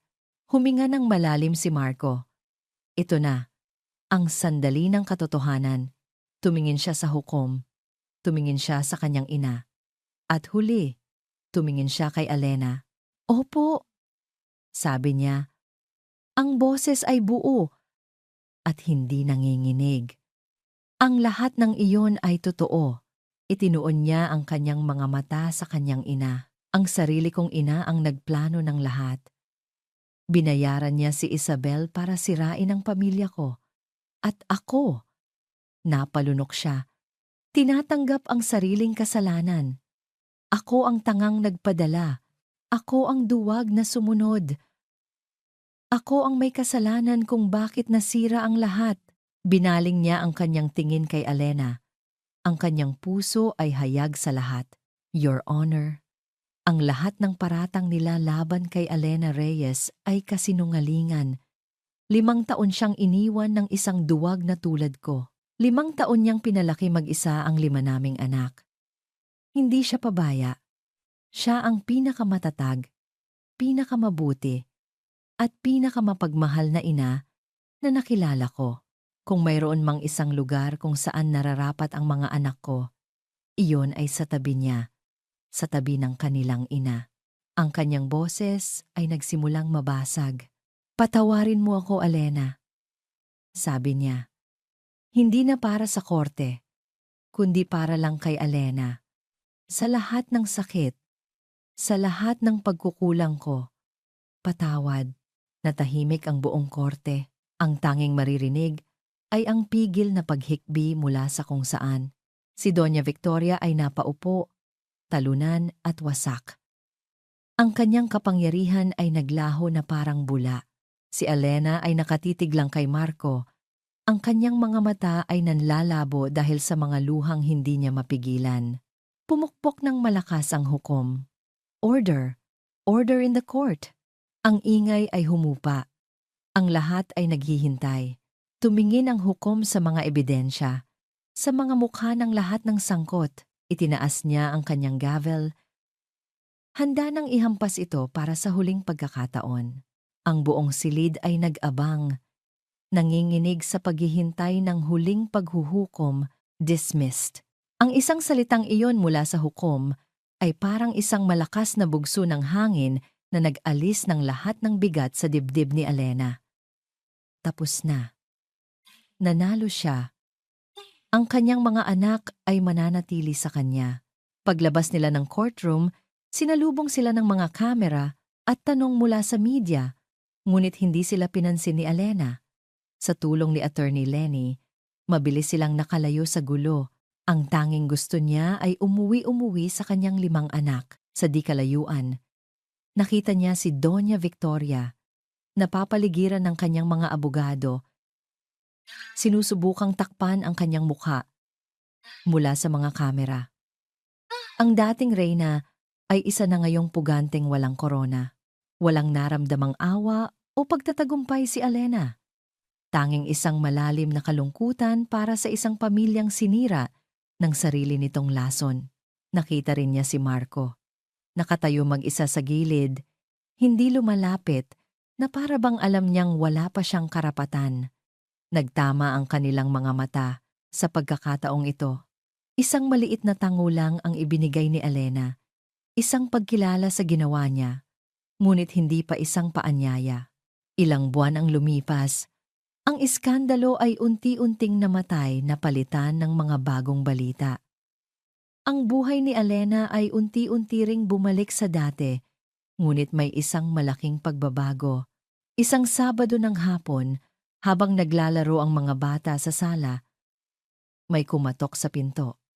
Pagbukas niya, si Marco ang tumambad sa kanya. Hindi na ito ang Marco na nakita niya sa korte. Ang suot niya ay isang simpleng t-shirt at maong, hindi na ang mamahaling suit. Wala na ang arogansya sa kanyang tindig. Sa halip, meron itong halong kaba at pag-aalinlangan. Elena, bati nito. Pasensya na sa abala. Hindi sumagot si Elena. Naghihintay. Nabalitaan ko, pagpapatuloy ni Marco, na nasira ang bisikleta ni Miguel kaya ipinagawa ko. At bumili na rin ako ng 4 pa para sa kanila. Sumilip si Elena sa labas. Nakita niya ang 5 maliliit na bisikleta na may iba't ibang kulay nakaparada sa gilid ng pasilyo. Hindi mo kailangang gawin yan, Marco. Kaya kong bumili. Alam ko. Mabilis na sagot ni Marco. Alam kong kaya mo ang lahat. Hindi ito tungkol sa pera, Elena. Ito ay gusto ko lang. Kung papayag ka, napabuntong hininga si Elena. Sa mga nagdaang buwan, nalaman niyang umalis na si Marco sa bahay ng kanyang ina. Tinalikuran niya ang kanyang posisyon sa kumpanya ng pamilya at nagsimula ng isang maliit na negosyo. Hindi ito nagpapayaman sa kanya, ngunit ito ay sarili niya. Nakita niya ang sinseridad sa mga mata nito. Sige, sabi niya. Pero hindi yan nangangahulugang, alam ko, pagputol ulit ni Marco, na may bahagyang ngiti. One step at a time. Papa, isang sigaw mula sa loob ang nagpatigil sa kanila. Si Miguel, na narinig ang boses ni Marco, ay tumakbo palabas. Sinundan ng 4 pa. Ang mga sumunod na oras ay isang eksenang hindi kailanman inakala ni Elena na mangyayari. Binuhat niya si Sofia at Gabriela at isinakay sa maliliit na upuan. Nakipagkarera siya kina Leo at Lian sa pasilyo, at si Elena, nakaupo lang sa may pintuan, nanonood. Nanonood sa kung paano tumatawa ang kanyang mga anak. Sa isang paraang ngayon lang niya nakita, may isang kagalakan sa kanilang mga mukha, isang kakulangan, na ngayon ay unti-unting napupunan. Nanonood sa kung paano si Marco ay naging ibang tao. Ang kanyang tawa ay hindi napilit. Ang kanyang mga ngiti ay umaabot na sa kanyang mga mata. Sa paglalaro niya sa mga bata, tila siya mismo ay nagiging bata ulit. Tinutuklas ang isang kaligayahang matagal nang nawala. Isang hapon, Habang nag-uusap sila sa labas at pinapanood ang mga bata, naglakas loob si Alena na magtanong, "Kumusta ka na, Marco?" Nagulat si Marco sa tanong na para bang hindi niya inaasahan na personal siyang kamumustahin ni Alena. Tumingin ito sa malayo, sa mga batang naghahabulan. "Inaayos ko ang sarili ko," mahinang sagot nito. "Mahirap. Ay maraming kailangang ayusin." Pero tumingin ito sa kanya. Pero sa tuwing nakikita ko sila, alam kong tama ang ginagawa ko. Tumango si Alena. Mayroon silang isang hindi nakasulat na kasunduan. Ang pagbisita ni Marco ay para lamang sa mga bata. Walang pag-uusap tungkol sa kanila, sa nakaraan. Ang lahat ay nakasentro sa kasalukuyan, sa 5 maliliit na dahilan kung bakit sila muling nagkakausap. Isang gabi, makalipas ang ilang linggo, tumawag si Marco. Ang kanyang boses ay puno ng pag-aalala. "Alena, si Leo. Kanina pa umiiyak. Hinahanap ka. Mataas ang lagnat. Hindi ko alam ang gagawin." Ito ang unang beses na ipinagkatiwala ni Alena ang mga bata kay Marco na mag-isa kahit ilang oras lang para makadalo siya sa isang mahalagang meeting para sa foundation. Agad na umuwi si Alena. Pagdating niya, naabutan niya ang isang eksenang kumurot sa kanyang puso. Ang 4 na bata ay tahimik na nakaupo sa sala. Halatang nag-aalala. Sa loob ng kwarto, nakita niya si Marco na nakaupo sa gilid ng kama ni Leo. Hawak-hawak nito ang kamay ng bata. Binabasahan ito ng kwento mula sa isang libro.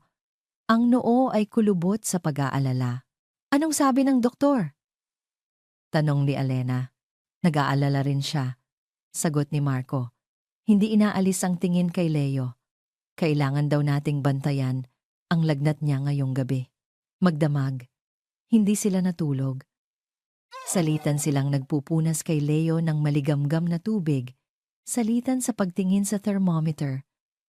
Walang masyadong salitaan sa pagitan nila. Ang tanging nag-uugnay sa kanila ay ang parehong pag-aalala para sa maliit na batang nasa kanilang harapan. Sa kalaliman ng gabi, sa gitna ng kanyang pagdedeliryo, nagsalita si Leo. "Papa." Automatikong napalapit si Marco. "Yes, anak? Nandito si Papa. Anong kailangan mo?" "Don't go." Pabulong na sabi ng bata. Bago muling nakatulog, nakita ni Alena kung paano napayuko si Marco, kung paano nito marahang hinalikan ang noo ng bata. Nakita niya ang isang luhang pumatak mula sa mata nito at tumama sa kumot. Sa sandaling iyon, nakita ni Alena hindi ang lalaking nanakit sa kanya, kundi ang isang ama na natatakot para sa kanyang anak. At sa puso ni Alena, isang maliit na ugat ng paghilom ang nagsimulang tumubo. Kinabukasan, bumaba na ang lagnat ni Leo. Nang magising ito at makita si Marco na natutulog sa isang silya sa tabi niya, isang maliit na ngiti ang sumilay sa kanyang labi. Nang paalis na si Marco, pinigilan siya ni Alena. "Marco," sabi niya. "Salamat." Tumango lang si Marco. Pagod ngunit may ngiti. "Para sa mga anak natin." Habang pinagmamasdan niya si Marco na papalayo, alam ni Alena na marami pang kailangang ayusin. Ang tiwala ay parang isang baso na nabasag. Kahit anong gawin mong pagdikit, laging may mga lamat na mananatili. Ngunit ang pagpapatawad ay hindi tungkol sa paglimot. Ito ay tungkol sa pagtanggap na hindi na maibabalik ang nakaraan at pagpili na huwag hayaang sirain nito ang hinaharap. Lalo na ang hinaharap ng 5 batang ngayon ay mayroon ng isang amang nagsisikap na maging karapat-dapat. Ang mga araw ay naging linggo at ang mga linggo ay naging buwan.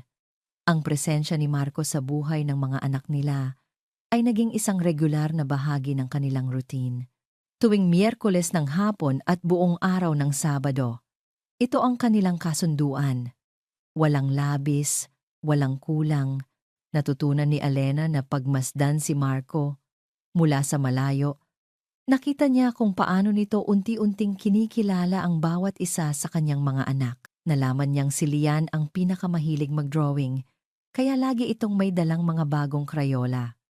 Nalaman niyang si Miguel ang pinakamahusay sa puzzles, kaya lagi silang may bagong binubuong larawan. Nalaman niyang si Sofia ang pinakamahiyain, kaya dahan-dahan itong kinakausap hanggang sa ito na mismo ang kusang magkwento.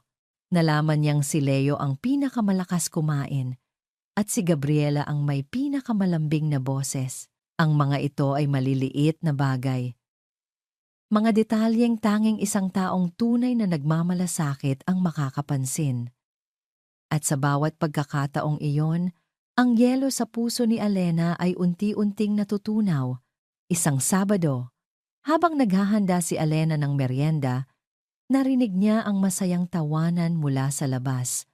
Sumilip siya sa bintana, nakita niya si Marco at ang 5 bata sa maliit na espasyo sa harap ng kanilang apartment. Nagtatanim. Dala ni Marco ang maliliit na paso, lupa, at mga buto ng halaman. Dahan-dahan lang, Leo. Baka malunod yung buto.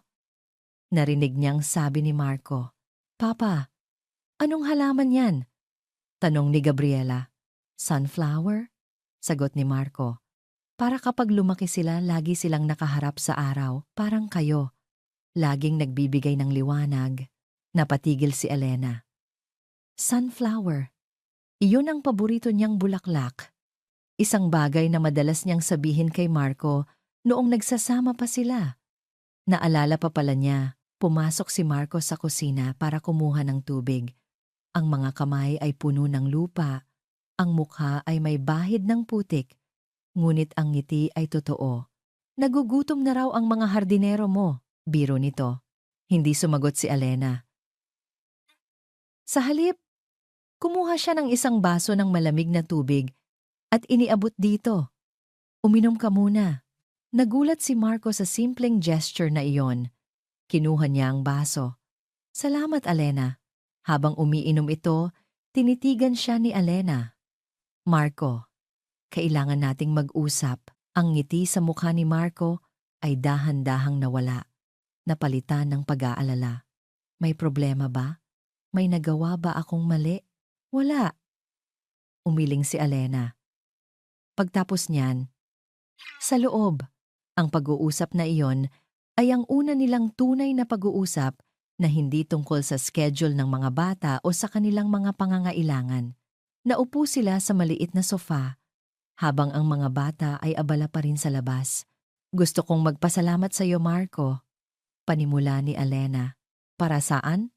Para sa lahat. Para sa oras na binibigay mo sa mga bata. Para sa pagpapakita sa kanila kung ano ang pakiramdam ng may isang ama. Tumingin siya sa mga mata nito. Nakikita ko ang pagbabago sa kanila. Mas masaya sila. Mas buo. Ako dapat ang magpasalamat sa iyo, Alena. Sabi ni Marco, ang boses ay seryoso. Salamat, dahil pinayagan mo akong maging bahagi ulit ng buhay nila. Alam kong hindi madali para sa iyo. Isang mahabang katahimikan ang namagitan sa kanila. Ito na ang sandali. Ang sandaling matagal nang iniiwasan ni Alena, ngunit alam niyang kailangan na niyang harapin. Marco, sabi niya, huminga ng malalim. Pinapatawad na kita. Nakita niya ang gulat sa mga mata ni Marco. Ang pag-asang matagal na nitong itinatago ay biglang sumilay. Ngunit bago pa man ito makapagsalita, nagpatuloy si Alena. Pinapatawad na kita. Pag-uulit niya, mas may diin. Hindi para sa iyo, kundi para sa akin at para sa mga bata. Alena ay, pakinggan mo muna ako, sabi ni Alena. 5 taon kong dinala ang galit sa puso ko. Naging bato iyon na nagpapabigat sa akin araw-araw. Pero nang makita ko kung paano ka nagsisikap para sa mga anak natin, na intindihan ko. Hindi ko na kailangang dalhin ang bigat na iyon. Kailangan kong maging malaya para sa sarili ko. At kailangan ng mga anak natin ng 2 magulang na may kapayapaan sa kanilang mga puso kahit hindi na sila magkasama. Ang pag-asa sa mga mata ni Marco ay bahagyang kumupas, napalitan ng isang malungkot na pagtanggap. Naintindihan niya, ito ay pagpapatawad, hindi pagbabalikan. Salamat, Alena, sabi ni Marco. Ang boses ay garalgal. Iyon lang ang kailangan kong marinig. Salamat. Pero may mga kondisyon. Dagdag ni Alena. Ang nakaraan ay nakaraan na. Hindi na natin iyon babalikan. Ang tanging focus natin ngayon ay ang kinabukasan ng mga bata bilang magkaibigan, bilang mga magulang. Malinaw ba yon? Tumango si Marco. Isang maliit na ngiti ang namuo sa kanyang mga labi. Isang ngiti ng pasasalamat at respeto. Malinaw na malinaw, Mommy.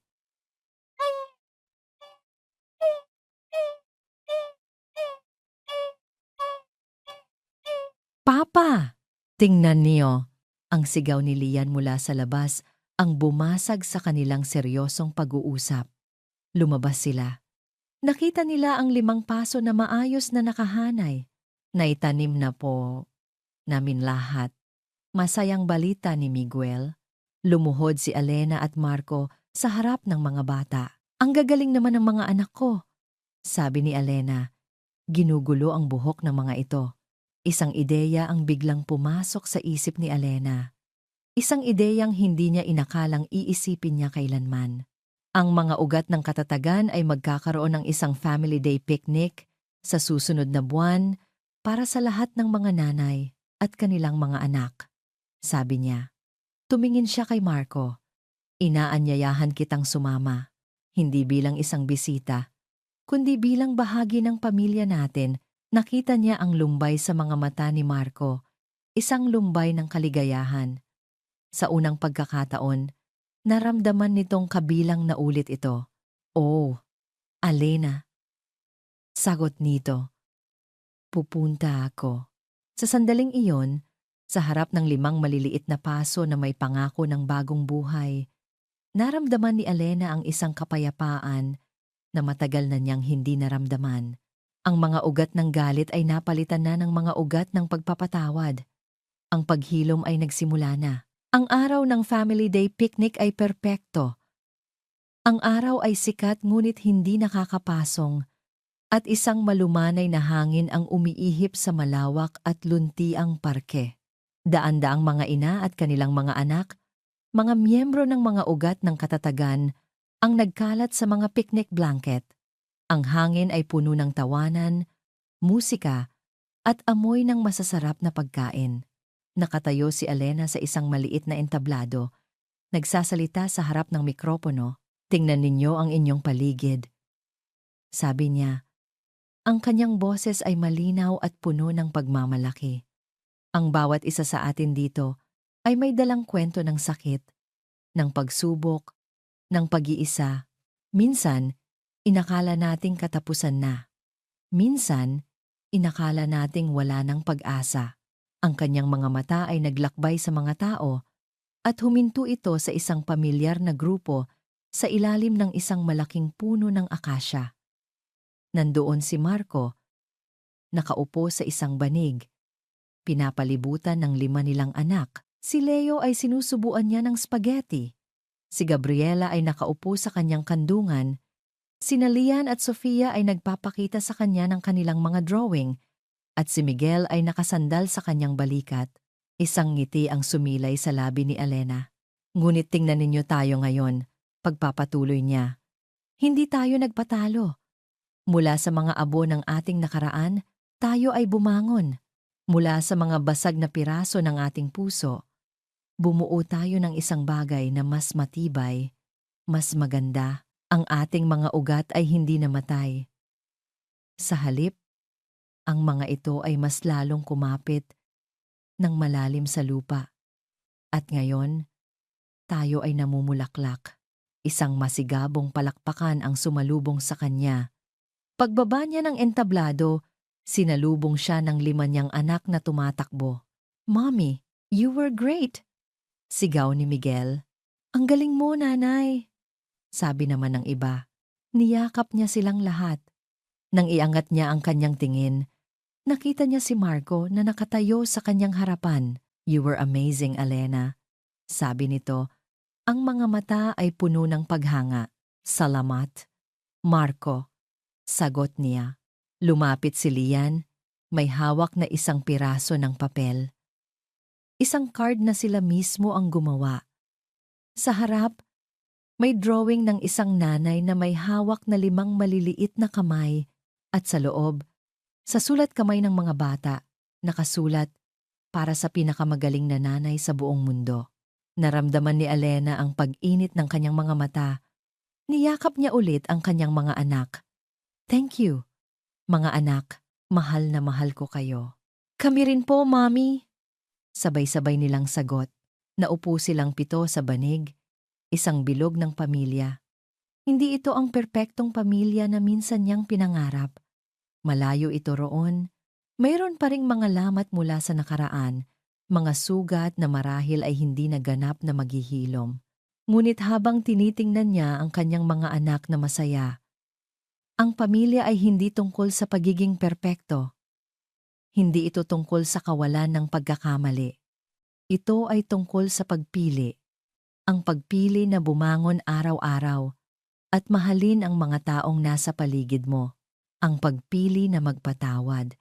Ang pagpili na bumuo ng isang bagay na maganda mula sa mga wasak na piraso. "Picture tayo!" sigaw ni Leo. Tumayo si Marco at kinuha ang kanyang cellphone. Itinakda niya ang timer at mabilis na tumakbo pabalik sa banig. Umupo siya sa tabi ni Alena. Sa isang iglap, habang papalapit ang kamera para kunan sila ng litrato, naramdaman ni Alena ang balikat ni Marco na bahagyang dumampi sa kanyang balikat. Isang simpleng pagdampi lang, ngunit puno ito ng kahulugan, isang pagkilala sa kanilang pinagdaanan, isang pangako ng paggalang para sa kanilang hinaharap. Tumingin si Alena kay Marco. Nagngitian sila. Isang ngiting malinis, payapa, at puno ng pag-unawa. Click. Ang litrato ay nakuha. Isang larawan ng isang pamilyang hindi perpekto, ngunit buo, isang nanay na natagpuan ang kanyang lakas. Isang ama na natutunan ang tunay na kahulugan ng pagmamahal. At 5 bata na ang kinabukasan ay puno ng liwanag. Habang pinagmamasdan ni Alena ang kanyang mga anak na nagtatawanan sa ilalim ng sikat ng araw, naramdaman niya ang isang kaganapan sa kanyang puso. Ang paglalakbay ay mahirap at masakit, ngunit sulit ang lahat. Natagpuan na niya ang kanyang tunay na simula, at ito ay higit pa sa sapat. At dito nagtatapos ang kwento ni na Alena at Marco. Maraming salamat sa inyong walang sawang pagsubaybay at pakikinig sa bawat kabanata ng kanilang paglalakbay. Sa bawat salitang aking isinusulat, kasama ko kayo sa bawat pagpatak ng luha ni Alena, sa bawat pagsisisi ni Marco, at sa bawat hagikik ng kanilang 5 munting anghel. Ang kwentong ito ay hindi lamang isang simpleng salaysay. Ito ay isang piraso ng puso, isang paalala na kahit sa pinakamadilim na gabi, laging may pagsikat ng araw na naghihintay. Naway napulutan ninyo ng inspirasyon ang katatagan ni Alena, isang patunay na ang lakas ng isang ina ay walang kapantay. At naway nagbigay pag-asa sa atin ang pagbabago ni Marco, isang paalala na hindi pa huli ang lahat para itama ang mga pagkakamali at magsimulang muli. Ang pagpapatawad ay hindi laging nangangahulugan ng pagbabalikan, ngunit ito ay laging nangangahulugan ng kapayapaan. Ngayon, nais kong marinig ang inyong mga saloobin. Ano ang pinakapaborito ninyong bahagi ng kwento? Anong aral ang inyong natutunan? Huwag kayong mag-atubiling iwan ang inyong mga komento sa ibaba. Ang inyong mga tinig ay musika sa aking pandinig. Hanggang sa ating muling pagsasama sa susunod na kwento ng pag-ibig at pag-asa. Nagmamahal, pusong muling umiibig.